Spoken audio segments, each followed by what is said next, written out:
প্রথমত হচ্ছে যে আপনারা নিশ্চয়ই জানেন যে যে কাঞ্চনজঙ্ঘা অ্যারেস্ট হয়েছিল গত সোমবার, সেই দিনেই খবর পেয়ে আমাদের মাননীয় মুখ্যমন্ত্রী মমতা বন্দ্যোপাধ্যায় সেখানে চলে গেছেন এবং সবার সাথে সেখানে দেখা করেছিলেন। আমি সেখান থেকে জানতে পারলাম যে ধনেখালির দুজন, সৌনক সাহা আর তন্ময় ঘোষ, এরা দুজনও ওই কাঞ্চনজঙ্ঘায় তারাও যাত্রী ছিলেন এবং তারাও অ্যাক্সিডেন্টে ইনজিওর হসপিটালে ভর্তি। তাদের সাথেও দিদি অর্থাৎ মমতা বন্দ্যোপাধ্যায়ের কথা বলে ফোন নাম্বার নিয়ে আমাকে জানায় যে তোর এদের সাথে কন্ট্যাক্ট কর। আমি সঙ্গে সঙ্গে তারপরে এদের বাড়িতে এসেছিলাম এবং ফোনে তন্ময় এমন সৌনকের সাথে সেদিন থেকে আমার কন্ট্যাক্ট ছিল এবং এখানে আমাদের প্রশাসনের ডিএম ম্যাডাম এবং বিডিও সাহেব থেকে শুরু করে সবাই উদ্যোগ নিয়ে আমাদের ধনেখালি থেকেই বিডিও সাহেব গাড়ি পাঠিয়ে গতকাল রাত্রে তাদেরকে রিলিজ করে আজকে তারা 11টার সময় তারা বাড়ি এসছে। তাই তাদের সাথে দেখা করার জন্যই আমি এসেছিলাম। ঘটনাটা হয়েছিল, ঘটনা তো বলে যে অ্যাক্সিডেন্টটা হয়েছিল সেই অ্যাক্সিডেন্টে ফিরে আসবো বলে তো ভেবে পাইনি। যাই হোক, ঠাকুরের আশীর্বাদে ফিরে এসেছি। তবে এখনও পর্যন্ত আতঙ্কটা এখনও মনের মধ্যে রয়ে গেছে। আতঙ্কটা আর কি বলবো। যখন হয়েছে তখন কি কি মনে হলো, মানে কি জোর ধাক্কা একটা?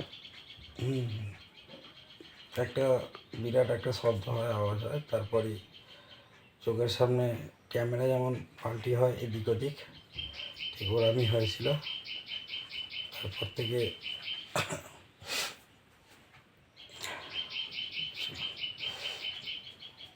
কজনকে আপনি উদ্ধার করেছেন বললেন? 5 জনকে।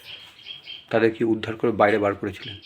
হ্যাঁ, 5 জনকে বার করেছিলাম। তার মধ্যে সৌনক সাহা ছিল, ওকে নামিয়েছিলাম। একটা ফলতার ছেলে ছিল, তার নাম কি নিসামুল নাম, তাকে একজন, বাদ বাকি একজন মহিলাকে, একটা আর দুজনকে ঠিক মুখটা দেখিনি সেই মুহূর্তে, বলতে পারবো না, তবে দুজনই ছেলে ছিলেন। তাদের বার করার পর আপনি বেরিয়েছেন? তাদের বার করার পর হ্যাঁ, লাস্টে আমি বেরোই। আপনাদের সঙ্গে সঙ্গে কি লোকাল মানুষ খবর পায়? হ্যাঁ, সঙ্গে সঙ্গে পাশে একখানা মসজিদ ছিল, মসজিদে নামাজ পড়ছিল, তারা সঙ্গে সঙ্গে ছুটে এসে ওই জায়গা থেকে আমাদের উদ্ধার করে, আমাদেরকে অ্যাম্বুলেন্সে করে নিয়ে হসপিটালে পৌঁছায়। আপনার নাম? আমার নাম তন্ময় ঘোষ। যে ট্রেন দুর্ঘটনা কেমন হয়েছে, কী উপলব্ধি করেছেন সেদিন? কী হলো প্রথম মানে আমার এক বন্ধু ছিল আমার সাথে, তন্ময় ঘোষ বলে, সে বুঝতে পারে প্রথম যে ট্রেনটা কোনো কিছু ক্ষতি দিতে যাচ্ছে। সে তখন বলে যে ভাই, ট্রেনটায় কোনো দুর্ঘটনা ঘটতে পারে।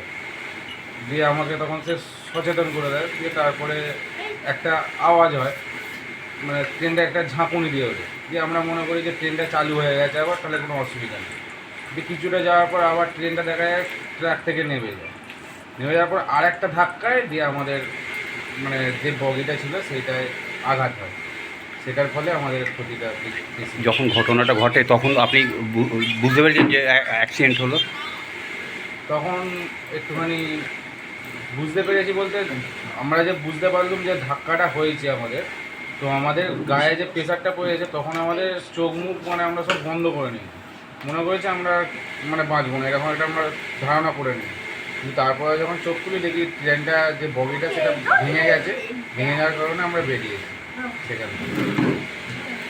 এই যে দুর্ঘটনা কি এখনো কি ভয় তো আছে, ভয় অবশ্যই আছে। আর এই যে ট্রেন দুর্ঘটনা হয়েছে, আপনারা ভাবতে পেরেছেন যে বেঁচে ফিরবেন কি না? তো ভাবতে তো পারি না। যখন মানে দেখি যে হ্যাঁ আমরা সবাই ঠিক আছে, আমরা যে দুজন ছিল আমাদের বন্ধুদের মধ্যে সেরা দুজন ঠিক আছে, তারপরেও যে আমার যে বন্ধু তার পায়ে হালকা ক্ষতিগ্রস্ত হয়, তারপরেও সে যে মানুষের উপকার করেছে সেইটা দেখে আমি খুব খুশি হই। যে আমি এই অবস্থাতে আমার তো এই হাতটা ভেঙে যায় সঙ্গে সঙ্গে, সেই হাতটা ভেঙে যাওয়ার কারণেই আমি এক সাইডে এসে বসে পড়ি। তো তারপরে একটা গাড়ি আসে পিছন দিক থেকে, তখন একটা চেঁচামেচি হয়। তারপরে আমি যখন মানে নিচে আসতে যাই তখন আবার আমার ডান পায়ে চোট লাগে, যে কারণে আমি আর চলতে পারিনি। এক সাইডে গিয়ে বসে পড়ি, তো আমার বন্ধু আমাকে সাইডে বসিয়ে দিয়ে আবার যায় সেই জায়গায় মানুষকে হেল্প করে, সেখান থেকে অনেক সবাইকে উদ্ধার করে নিয়ে আসে সেখান থেকে, তাদেরকে অ্যাম্বুলেন্সে দিয়ে আসে, তাদেরকে আরও কিছু চেষ্টা করেছিল, কিন্তু একটা মানুষের বডি দেখে সে আর সেই জায়গায় যায় না। মানে এই ঘটনার সঙ্গে সঙ্গে কি এলাকার মানুষ এলাকার মানুষ অনেক সবাই এসেছিল, তারা হেল্পও করেছে আমাদের প্রচুর। তা আমার তো মানে আমি চলার অবস্থায় ছিলাম না, তারা একজনের ব্যাগ থেকে একটা বিছানার চাদর নিয়ে সেটায় আমাকে তুলে 5-6 জন মিলে আমাকে অ্যাম্বুলেন্সের কাছে দিয়ে আসে। এমনকি একজনের পায়ের হাঁটুতে রড টাইপের কিছু ঢুকে গেছিলো, এদিক ওদিক হয়ে গেছে, তার হাঁটুর ভেতর দিয়ে জল বেরোচ্ছিল। সেই অবস্থার লোককেও একটা মানুষ কোলে করে নিয়ে এলাকার মানুষ সাহায্য করে? এলাকার মানুষ দিয়ে আসে। আপনাদের তারপর কোথায় নিয়ে যাওয়া হয় ওইখান থেকে? আমাদের নিয়ে যাওয়া একটা হসপিটাল, মেডিকেল হসপিটালের নামটা ঠিক উত্তরবঙ্গ মেডিকেল হসপিটাল যাই হোক একটা হবে, কিন্তু আমরা দেখিনি সেটা, তখন আমরা অতটা মানে দেখার ইয়েতে ছিলাম না। এই ভয়টা কি আপনার এখনো হচ্ছে যে এই? এখন তো অবশ্যই আজ বাড়িতে এসেছি, তবুও এই ভয়টা মনের ভেতর আছে। হ্যাঁ, কালকে যেমন আমরা অ্যাম্বুলেন্সে করে আসছিলাম, তো একটা মনের ভেতর একটা ভয় আছে যে এই কিছু না হয়ে গেলে, তো ড্রাইভারকে আমরা অনেকবার বলি যে হ্যাঁ দাদা একটু আসতে চলেন, একটু আসতে চলেন। তো ড্রাইভার মাঝে মাঝে কথা শুনছে, আবার মাঝে মাঝে কথা শুনছে না। সেই খুব মানে যে আমাদের ভয়টা সেটা তো বেশি দিনের নয়, যে জিনিসটা আমাদের সাথে ঘটেছে, তাই জন্য ড্রাইভারকে বলা, কিন্তু ড্রাইভার শোনে না কথা। তো একটু রাফ গাড়ি চালিয়ে, তারপরে আমাদের কল্যাণী থেকে এসে ওই যে অ্যাম্বুলেন্স আমরা আসছিলাম সেটার মানে ওখান থেকে আসবে না বলে ব্রিজের কারণে, তো আমাদের ভিডিও স্যার আমাদেরকে একটা গাড়ি দেন, সেই গাড়িতে করে কোথাকার ভিডিও? আমাদের ধনিয়াখালী ভিডিও যে গাড়িটা দেয় সেটাও ঠিক করে দেয় আমাদের এখানকার বিধায়িকা অসীমা পাত্র। তো তাঁর কাছে আমি কৃতজ্ঞ, তিনি আমাদের প্রচুর হেল্প করেছেন। আজকে তিনি এসেছিলেন, আমি বাড়ি আসার পর তিনি আমাকে দেখে গেছেন। আপনার নাম? সৌনক সাহা।